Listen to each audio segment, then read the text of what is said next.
Assalamualaikum warahmatullahi wabarakatuh. Perkenalkan nama saya Jandi Karliando dengan NPM 2208 260199. Pada kesempatan ini saya akan membawakan presentasi dengan topik yang berjudul gangguan ansietas menyeluruh. Jadi apa sih itu gangguan ansietas menyeluruh? Jadi gangguan ansietas menyeluruh atau dikenal bahasa Inggrisnya itu Generalized Anxiety Disorder. Dia itu merupakan gangguan psikiatri kronis yang ditandai dengan kecemasan dan khawatiran berlebihan dan sulit dikendalikan terkait berbagai peristiwa kehidupan sehari-hari. Nah, kondisi ini dialami hampir sepanjang hari, berlangsung sekurang-kurangnya selama 6 bulan. Jadi adanya gangguan kecemasan, khawatiran yang berlebihan, yang tidak rasional, bahkan tidak realistik terhadap berbagai peristiwa kehidupan sehari-hari. Nah, yang mana kalau menurut PPDGJ 3, gangguan ansietas menyeluruh ini ditegakkan bila seseorang itu mengalami kecemasan yang berlangsung setiap hari. Nah, paling minimal sebulan itu udah bisa ditegakkan itu ansietas menyeluruh. Tetapi kalau misal tidak setiap hari, tetapi dia berlangsung sekurang-kurangnya selama 6 bulan. Nah, selama 6 bulan itu dia mengalami kecemasan, awalnya kecemasannya ringan hingga berujung ke berat. Nah, itu bisa ditegakkan ansietas menyeluruh berdasarkan kriteria DSM-5. Nah, kemudian etiologi dan faktor risikonya itu berdasarkan teori biologi, lobus occipitalis pada otak dihipotesiskan berhubungan dengan kejadian gangguan yang dikhawatirkan secara menyeluruh. Area ini mempunyai reseptor benzodiazepin tertinggi di otak. Selain itu, dihipotesiskan juga terdapat keterlibatan di bagian lain di otak, yaitu basal ganglia, sistem limbik, dan korteks frontal. Pada pemeriksaan positron emission tomografi dijumpai bahwa pada pemeriksaan gangguan kecemasan menyeluruh terdapat penurunan metabolisme di ganglia basal dan massa putih otak. Berdasarkan teori dari psikososial, itu berdasarkan pada cognitive behavior, pasien dengan gangguan cemas menyeluruh merespon suatu ancaman secara kurang tepat dan benar. Ketidaktepatan ini dihasilkan dari perhatian yang selektif terhadap satu hal negatif di lingkungannya dengan cara mendistorsi pemrosesan informasi dan dengan cara memandang terlalu negatif terhadap kemampuan dirinya dalam mengatasi suatu masalah. Hipotesis psikoanalitik menyebutkan bahwa kecemasan merupakan gejala dari konflik bawah sadar yang tidak terselesaikan. Kemudian faktor resiko lainnya seperti jenis kelamin. Ini lebih sering terjadi pada perempuan dibandingkan dengan laki-laki. Bisa terjadi pada perempuan, bisa juga terjadi pada laki-laki, tapi lebih banyak itu terjadi pada perempuan. Kemudian usia, biasa usia itu banyak terjadi pada usia anak muda, tetapi jarang pada usia yang lansia, pokoknya usia kurang dari 60 tahun. Kemudian status pernikahan, kemudian pendidikan rendah, kemudian stres psikososial seperti ekonominya yang rendah gitu.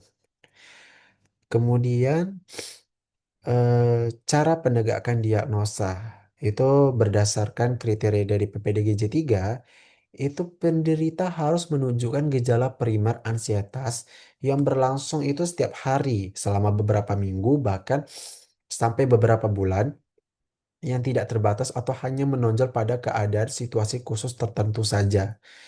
Sifatnya itu free floating atau mengambang. Jadi seseorang atau penderita yang mengalami anxiety disorder ini bisa ditegakkan bila kecemasan yang dia alami itu berlangsung setiap hari selama beberapa minggu bahkan sampai beberapa bulan itu. Pokoknya setiap hari kata kuncinya itu. Dan khasnya itu ada free floating. Maksudnya itu kecemasan yang mengambang, yang bercabang-cabang itu kecemasannya. Contohnya seperti misalnya ibu, ibu yang menunggu anaknya untuk pulang, tapi anaknya ini nggak pulang. Nah, jadi ibu itu berpikir yang macam-macam gitu. Seperti ibunya mikir anaknya ini apakah diculik atau apakah anaknya dibunuh sama orang jahat, gitu. Jadi banyak, banyak pikirannya itu yang menimbulkan jadinya kecemasan yang berlebihan pada ibu tersebut. Nah, itu free floating khasnya dari anxietas menyeluruh. Kemudian berdasarkan kriteria DSM-5, itu rasa cemas dan gelisah berlebih yang muncul dari suatu peristiwa atau aktivitas tertentu selama minimal 6 bulan. Kemudian merasa sulit mengendalikan kekhawatiran. Lalu kecemasan dan khawatiran berkaitan dengan tiga atau lebih gejala seperti sulit merasa tenang, mudah lelah, kesulitan berkonsentrasi, mudah merasa marah, ketegangan otot, dan gangguan tidur, sulit atau tetap tertidur. Kecemasan, kekhawatiran, atau gejala fisik lainnya menyebabkan tekanan atau gangguan yang signifikan dalam fungsi sosial dan okupasional dalam kehidupan sehari-hari. Gangguan ini bukan merupakan akibat langsung dari efek fisiologi suatu zat atau kondisi medik umum dan tidak hanya terjadi selama suatu gangguan mood, gangguan psikotik, atau gangguan perkembangan pervasif. Kemudian dari gejalanya sendiri itu ada overaktivitas otonomik. Jadi pada orang yang mengalami kecemasan itu dia ada mengalami gejala berkeringat, takikardi, takipnu, keluhan epigastrik, kepala pusing, mulut kering. Kemudian kecemasan tentang masa depan. Jadi dia itu kayak khawatir jadi akan nasib buruknya. Jadi di masa depan dia udah memperkirakan nasibnya itu akan jelek gitu. Kemudian perasaan gelisah seperti di ujung tanduk, kemudian sulit berkonsentrasi, dan lain-lain. Kemudian ketegangan motorik seperti gelisah, sakit kepala, gemetaran, tidak dapat santai. Pokoknya dia nggak bisa diam gitu karena cemas itu yang berlebihan. Kemudian diagnosis bandingnya itu yang pertama bisa fobia itu, eh, kemudian gangguan kecemasan umum, eh, atau general anxiety disorder yang ini, gangguan kecemasan yang berlebihan itu, kemudian gangguan panik.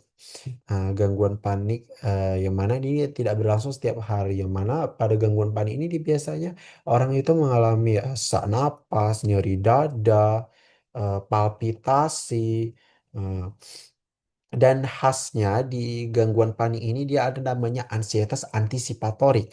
Jadi suatu keadaan seseorang itu dalam keadaan normal yang ingin melakukan aktivitas sesuatu, tapi ia takut gejalanya itu muncul. Jadi ia membatalkan aktivitasnya. Nah, itu disebut dengan ansietas antisipatorik.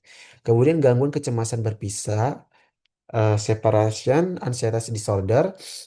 Kemudian gangguan kecemasan sosial itu social anxiety disorder, lalu fobia spesifik, dan yang terakhir itu gangguan obsesif kompulsif. Kemudian tata laksananya, untuk tata laksana non farmako itu bisa diberikan psikoterapi, itu terapi perilaku kognitif atau CBT. Jadi CBT atau cognitive behavior therapy ini dia merupakan psikoterapi jangka pendek yang berfungsi untuk mengubah pola pikir dan perilaku negatif dari pikiran negatif untuk mengubah menjadi pikiran yang lebih positif lagi begitu. eh Pokoknya untuk memperbaiki dari pengalaman-pengalaman yang buruk gitu. Pokoknya contohnya tuh kayak masa depannya, eh, jadi diubah dari masa depannya dia bikin itu suram atau buruk.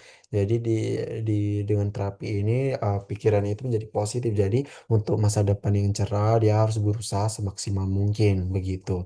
Kemudian untuk teknik relaksasi, itu pasien disuruh tarik napas, tahan, keluarkan pelan-pelan. Itu dilakukan sebanyak 10 kali itu setiap pasien mengalami cemas gitu. Kemudian farmakoterapinya itu bisa diberikan golongan SSRI seperti fluoxetine 20 mg satu kali satu dan sertralin 50 mg satu kali satu. Lalu bisa diberikan amitriptyline 25 mg tiga kali satu. Dan juga untuk tambahannya bisa diberikan golongan benzodiazepin, alprazolam, tidak untuk terapi jangka panjang, hanya kasus ansietas saja, itu dengan dosis 25 mg tiga kali satu. Kemudian untuk prognosisnya, pada umumnya prognosis Gemini adalah baik bila mendapat penata laksana yang sesuai. Sekitar 50% pasien mendapat perbaikan dalam 3 minggu pertama pengobatan. Sekitar 77% membaik dalam 9 bulan pengobatan. Baik, itu saja yang bisa saya presentasikan. Ini referensi yang saya gunakan. Terima kasih. Mungkin cukup sekian atas presentasi saya. Terima kasih. Saya akhiri presentasi saya. Assalamualaikum warahmatullahi wabarakatuh.